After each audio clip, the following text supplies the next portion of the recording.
Hey everyone, Mark Edward Willows here, and welcome once again to Gabbin Cabin. Have a great guest tonight. If you are as old as I am and grew up in the 50s, or the 60s, I should say, the 70s, the 80s, you definitely know this gentleman because for 5 seasons, he starred on one of the hottest programs on CBS called Family Affair. And I'm telling you, there are a lot of people that would roll over in their graves that I am speaking to this gentleman.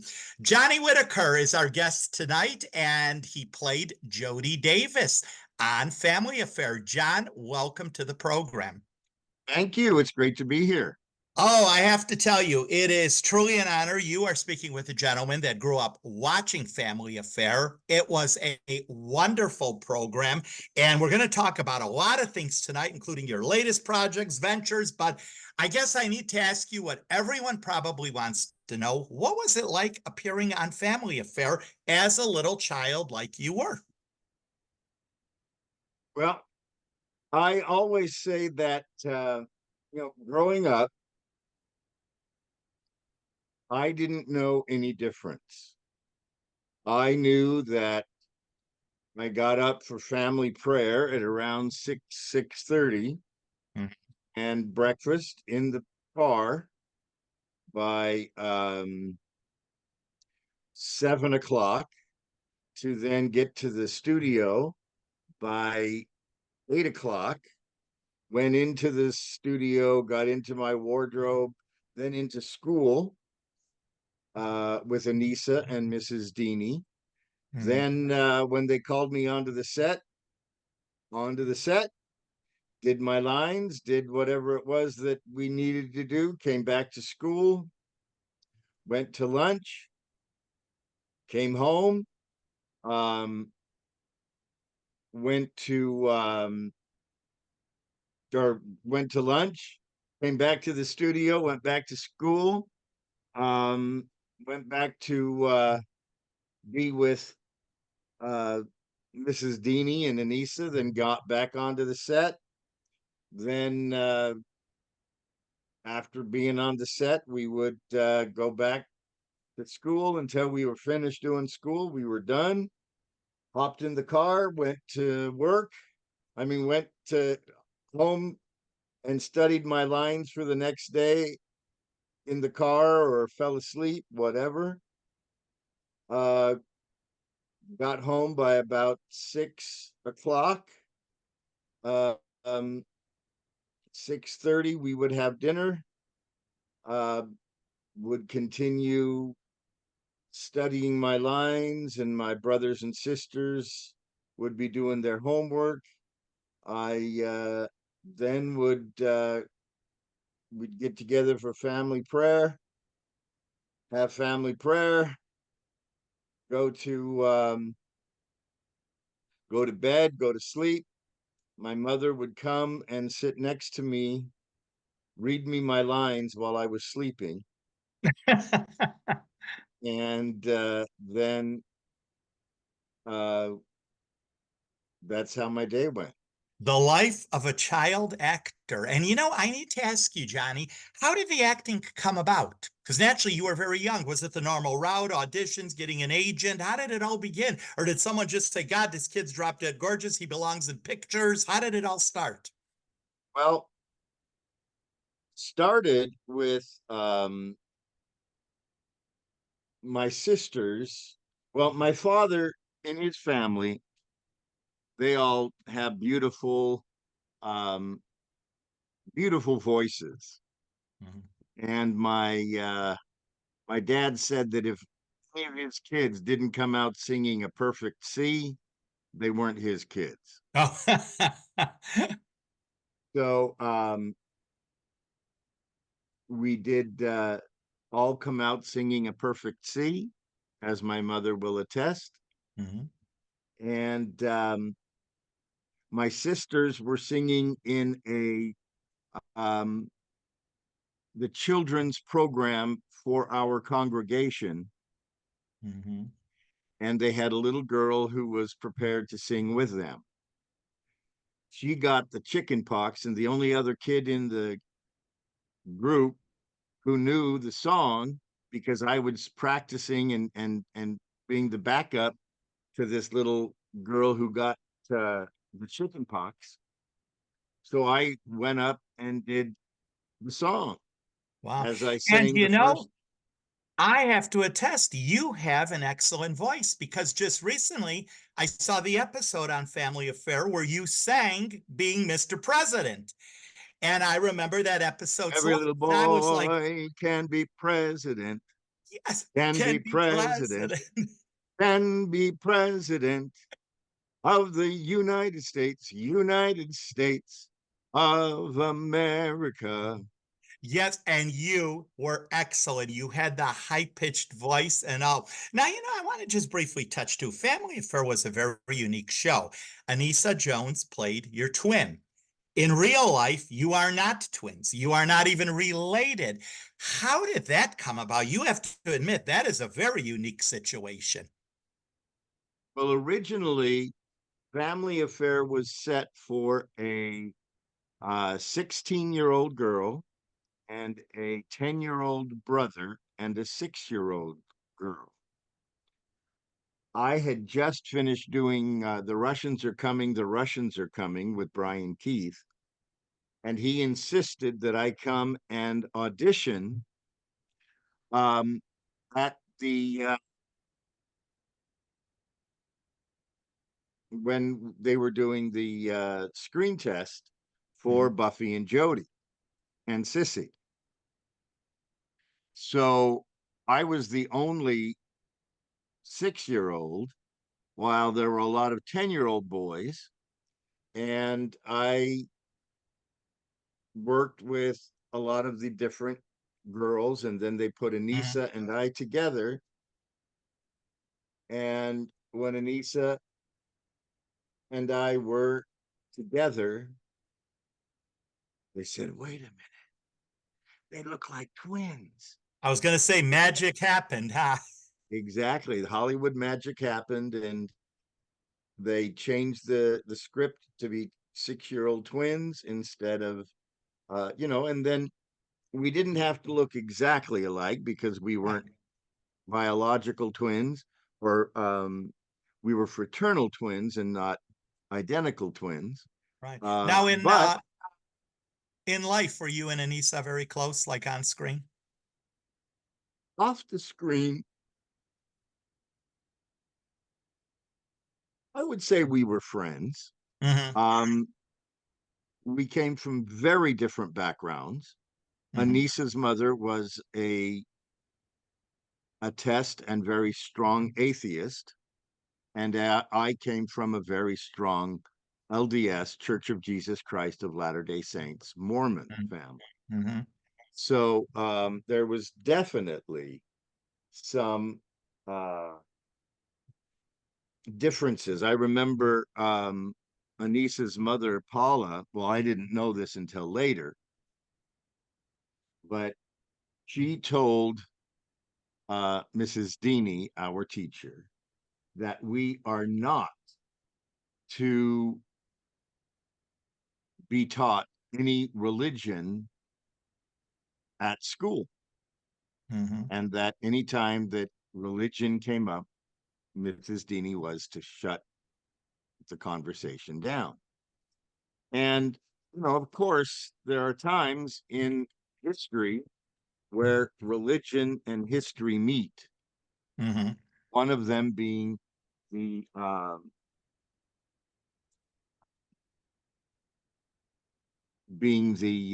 the Puritans as they came across, and we were studying about the Puritans, and Hmm. you have to talk about religion and the religious, what they were leaving was, religious persecution.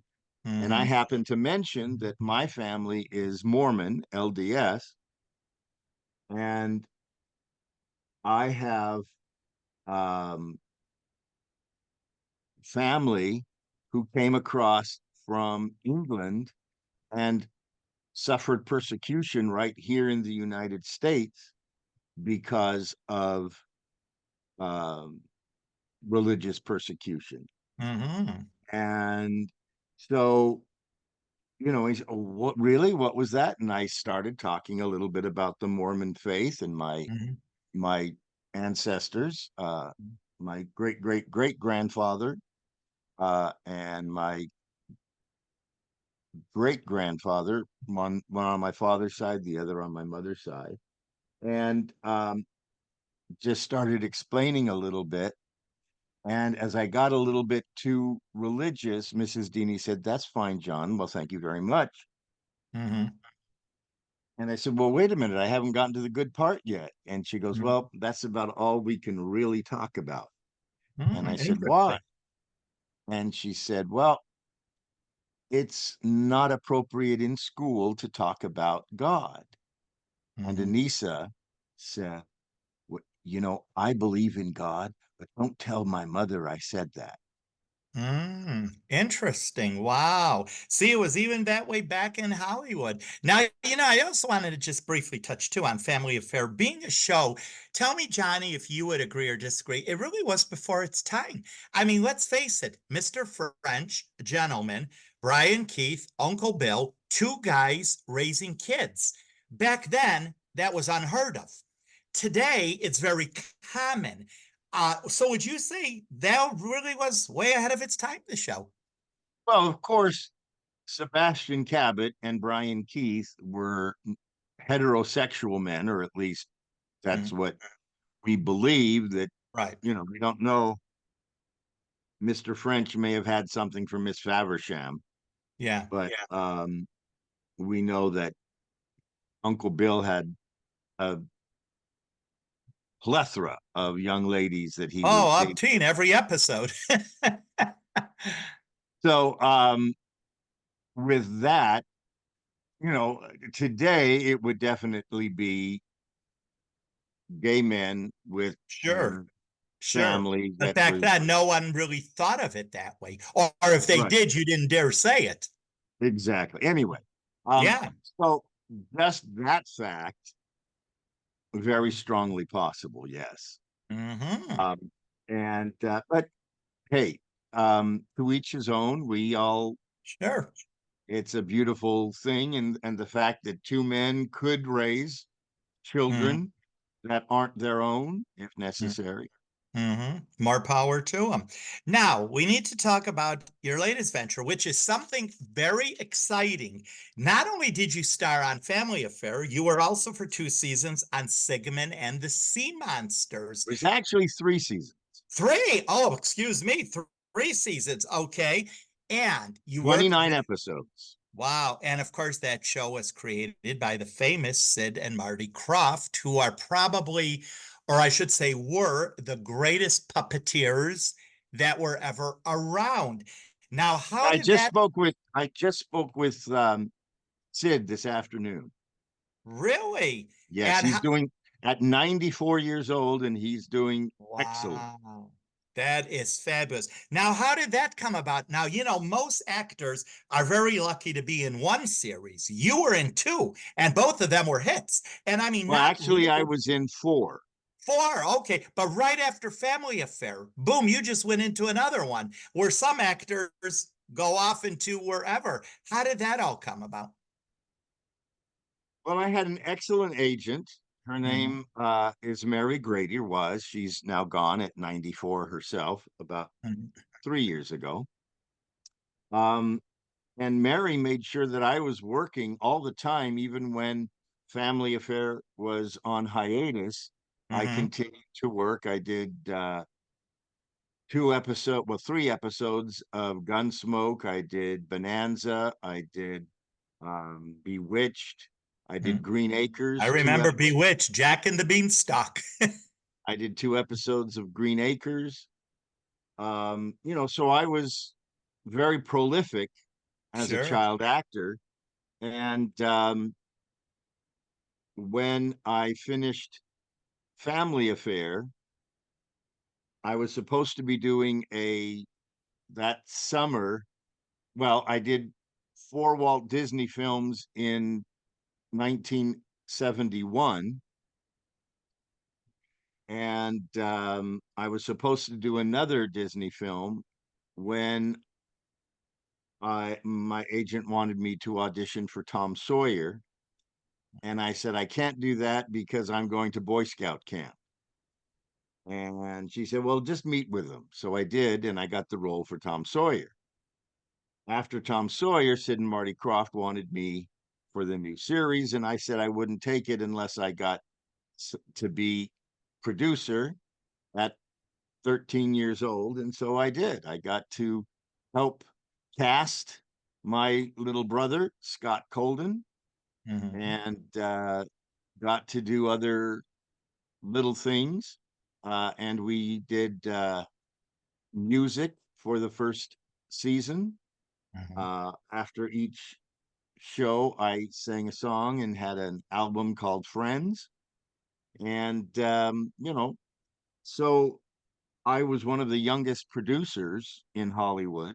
I did not get the credit as a producer, but Mhm. I got 5% of the show.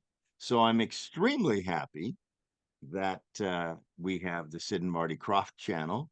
Yes, And which is what we want to talk about. And it's, I believe, Cineverse is bringing it back and going to be distributing it. And how do you feel? I mean, isn't this amazing? Technology today just blows me. I mean, Family Affair is on every day on Antenna TV. I mean, these shows are back, which means you are introducing yourself to a whole new generation. I mean, I've had young kids come up to me and, oh my God, you're going to be talking to Jody? And they're 11 years old. So that is really something. How do you feel about this? Did you ever think that Sigmund and the Sea Monsters would be back on the air somewhere? because of the type of a show that it is, that it's a Krofft show, Mhm. and just a fun one. I mean, people ask me, shouldn't it have been a an educational show which taught, ABCs and 1, 2, 3 and government and all of this? And I said, no, it should be a fun show that Mhm. kids just watch to enjoy. And so that's what happened. Yeah. And And it's amazing how these shows today surface because let's face it, you and I are both from the generation where you had several channels, networks, and several independent stations. And look what today is. And I mean, whoever thought we would be watching Family Affair 50 something years later or this show? It really and truthfully is. It is unbelievable. Now, let me ask you, where do you see yourself in the future? Will we see Johnny Whitaker in any other entertainment projects? I'm gonna see if I can pull it up just a second. Uh, But yes, I'm currently working on a project that's going to be filming in North Carolina this fall. Mm-hmm. Um,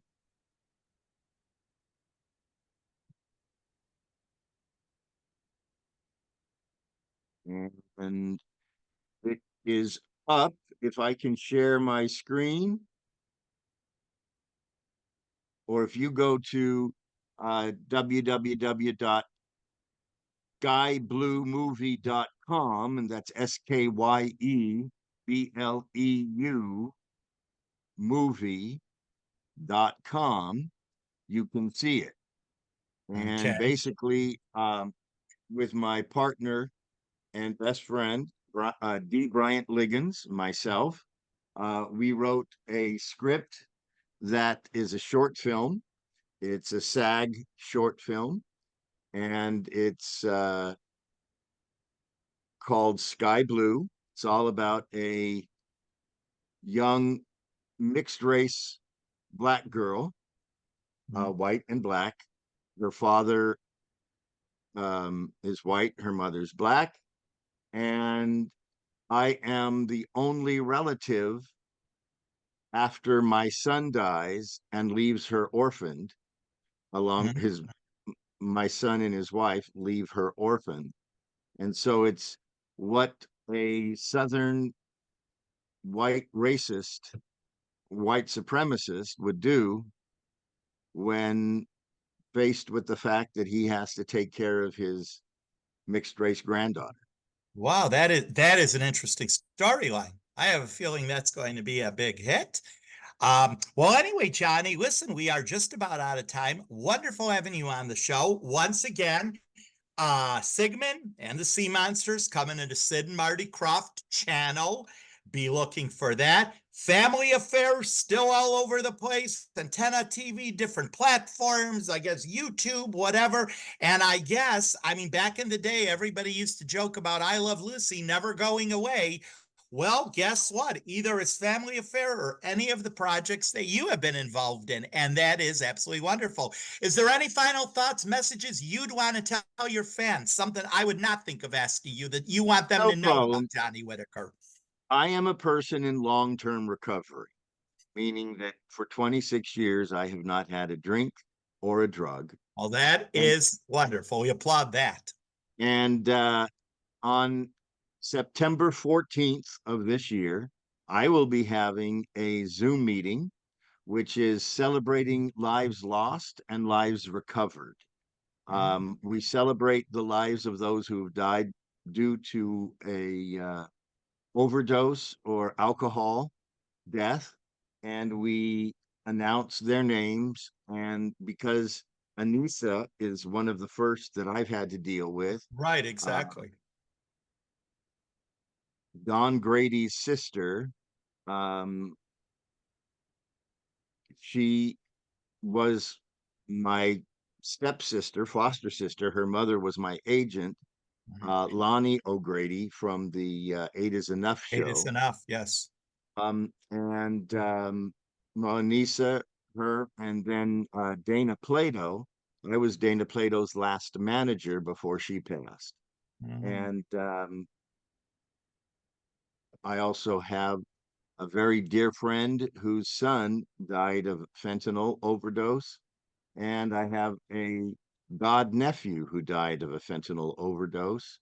And Michael Douglas's half brother, Mhm. Eric Douglas, and I were party party dudes Party together. animals or whatever, right? And, um, he died of a cocaine overdose. Mhm. And so I celebrate all of these lives plus others. And if anybody has a family member that they'd like to pay homage to on the 14th of September, please send that to overdose awareness 0831@gmail.com. And you can also go to johnnywhitaker.com, and we will have information there. And I've got also a Facebook fan page. And in 2025, we're going to be traveling to Mexico together. We've got a cruise to Mexico, and we've got a lot of people planning to go there. And go to johnnywhitaker.com or my Facebook fan page, and you can get more information there. Well, that is great and very great news. And once again, congratulations on you. And you seem like you are doing absolutely wonderful. Growing up, would you just quickly say, was it a rough life with all what you've done? It was a charmed life growing up, but as Christopher Knight has said, who's a friend of mine from Right. Brady uh, Bunch. the Brady Bunch, he said, Hollywood loves you when you're a puppy. Then when you become a dog, they send you to the dogs, uh, I like that. or something That like that. Yes, that is very true. Well, Johnny, once again, thank you so much. Really appreciate having you on the show. You're always Thank welcome you. to come back. All the best. Good luck with all of these shows, the reruns, your future, and the September thing, what you're going to be doing to honor these folks. And you are definitely a credit to the entertainment industry. And I Thank feel you. like I am speaking to an icon in the entertainment industry because that is exactly what you are. So thank you so much. Thank you.